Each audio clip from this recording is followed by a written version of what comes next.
एक गांव में बिल्ली मौसी रहती थी। एक दिन उसने देखा कि दो कुत्ते आपस में एक रोटी के लिए झगड़ रहे हैं। बिल्ली मौसी बोली, मैं न्याय कर देती हूँ। वो रोटी को बराबर करने लगी, पर हर बार थोड़ा थोड़ा खुद खा जाती। कुछ देर में पूरी रोटी खत्म हो गई। दोनों कुत्ते शर्मिंदा हो गए।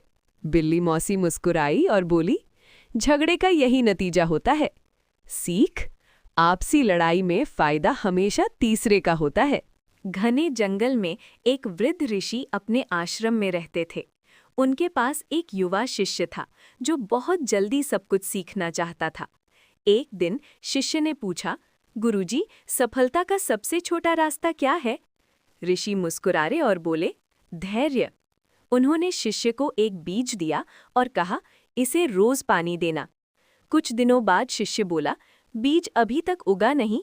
ऋषि ने कहा, ज्ञान भी ऐसे ही होता है, जल्दी नहीं, रोज के प्रयास से फल देता है।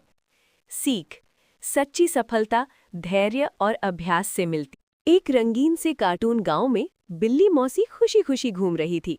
तभी उसे 3 शरारती कुत्ते दिखे जो एक बच्चे की गेंद छीनकर भाग रहे थे।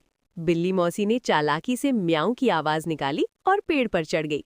कुत्ते उसकी आवाज सुनकर उसके पीछे भागे और गेंद वहीं गिर गई। बच्चे ने गेंद उठा ली और खुश हो गया। कुत्तों को अपनी गलती समझ आई।